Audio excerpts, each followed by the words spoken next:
Aí pessoal, tudo bem? Então aqui Shukadeva Goswami continua dando assim as instruções para Maharaj Parikshit.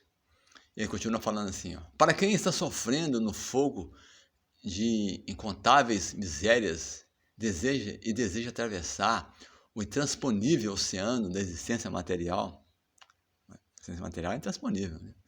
Não existe nenhum barco adequado, exceto o do cultivo da devoção ao gosto transcendental pelas narrações dos passatempos da Suprema Personalidade de Deus.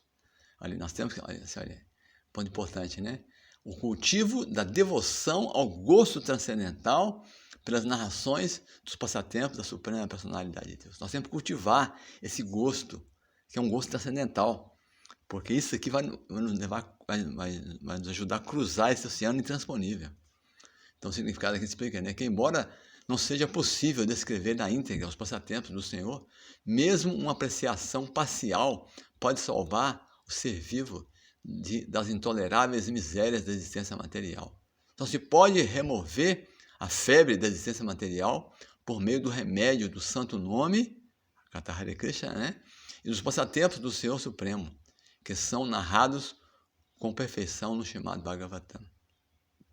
Então essa febre, esse desejo incontrolável que a alma condicionada tem de querer cometer atividades pecaminosas, né, querer se afundar, isso só pode ser arrefecido, só pode ser tirado do nosso coração se nós desenvolvemos o gosto por ouvir essas narrações do santo nome, dos passatempos de Krishna, e um gosto por cantar o santo nome de Krishna, Mahamantra Hare Krishna.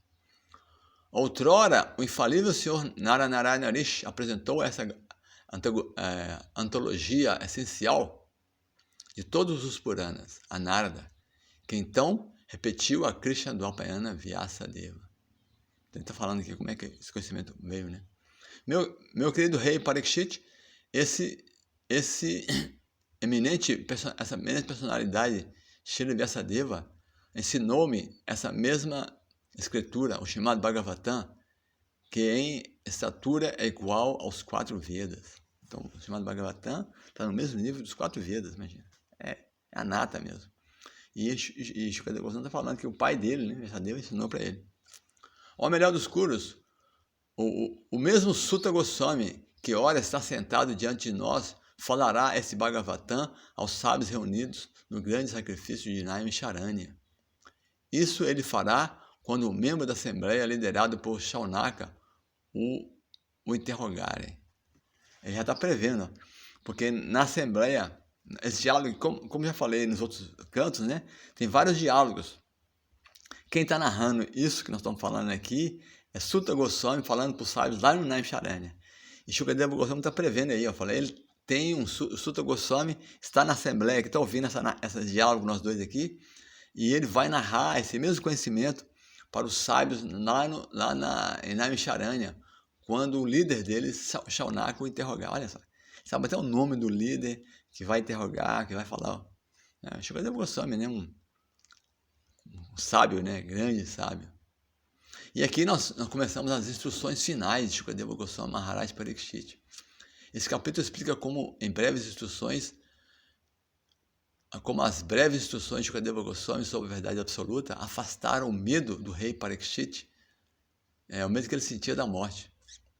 Então, assim, ele fez só um resumo, mas ainda assim ele ajudou, afastou o medo da morte de Maharaj Parikshit, que sentia da morte, e que sobreviveria sob a forma da serpente, alada, Takshaka.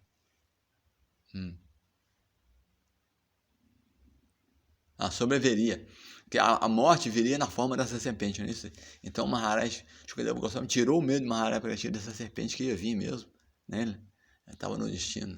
Após escrever no último capítulo os 4 processos de aniquilação que agem nesse mundo material, Srila Shukadeva Goswami agora lembra Maharaj Parikshit como ele devia antes, no 3º canto, como ele havia discutido à medida do tempo e dos vários milênios da história universal. No 3º canto, o Shukadeva Goswami falaram sobre os milênios, a medida do tempo. Tem um capítulo chamado A Medida do Tempo a partir do átomo. É bem interessante, no terceiro canto. Durante o único dia do Senhor Brahma, que consiste em 1000 ciclos de 4 eras, Brahma, imagina, nós temos Kali Yuga, Treta Yuga, Dwapara Yuga e Satya Yuga.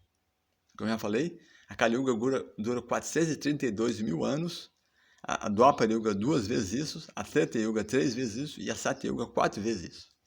Essas 4 eras juntas dá 4 milhões e tantos anos, juntas, 1000 vezes. É um dia, são 12 horas de Brahma. Olha só como ele vive, né? 1000 ciclos de 4 eras. 14 manos, diferentes manos governam e morrem. Logo, a morte é inevitável para todo o ser corporificado, mas a alma, por ser inteiramente distinta do corpo material, nunca morre. Esse é o ponto, né? Até o seu Brahma morre, até o universo morre, mas a alma nunca morre.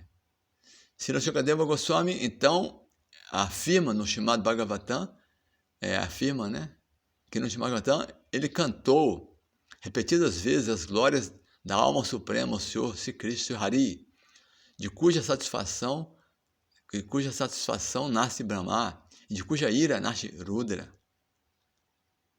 A ideia é que vou morrer, não passa de mentalidade animalesca. Olha só. Assim, eu vou morrer. Um animal que pensa assim. O ser humano não pode pensar assim. Nós nunca morremos, o corpo é que morre. Né? Então, a ideia de que vou morrer não passa de mentalidade animalesca. Porque a alma não se submete às fases corpóreas de não existência prévia, nascimento, existência e morte. Quando a cobertura mental sutil do corpo é destruída pelo conhecimento transcendental, a alma dentro do corpo volta a existir, a exibir sua identidade original. Quer dizer, o problema nem é esse corpo físico, físico é fácil. O ponto é a cobertura sutil, né, da mente, inteligência e ego, né? Então, assim, isso é destruído, olha só, quando a cobertura mental sutil, a mente, né? A mente é um problema, olha, sutil do corpo é destruída pelo conhecimento transcendental. Então, esse conhecimento de ouvir os passatempos de Krishna, cantar o santo nome de Krishna, vai destruir essa cobertura mental sutil que nos prende a esse mundo. Então, na realidade, como a tia Deus já falou, a nossa prisão material é uma prisão mental, é sutil, né? Assim, a gente imagina que está aqui e acha que é verdade.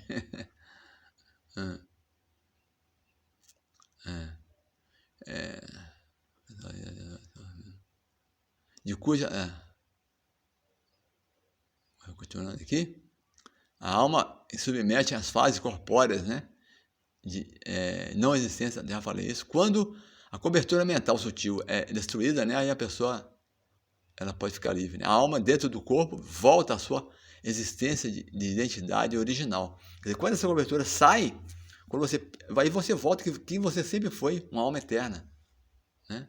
Assim como a existência transitória de uma lamparina dá-se pela combinação de óleo, o vaso, a mecha e o fogo, o corpo material, para existir devido à amalgamação de 3 modos da natureza. Passa a existir, né? Como existe devido a essa amalgamação dos 3 modos. O corpo material aparece na hora do nascimento e exibe sua vida durante algum tempo. Por fim, a combinação dos modos materiais se dissolve e o corpo sofre a morte. Um fenômeno semelhante ao apagar de uma lamparina. Shukadeva Goswami se dirige ao rei dizendo: deves fixar-te na meditação sobre o Senhor Vasudeva. E desse modo, a picada da serpente não te afetará. Então ele está falando aqui, olha, você tem que fixar porque o corpo não existia, aí a pessoa nasce, o corpo aparece, vive e tal, depois quando morre, o corpo desintegra, ou queima, ou enterra, desaparece novamente. Então, você tem que fixar, pensar em Krishna, porque o resto é temporário. Vamos continuar no próximo vídeo.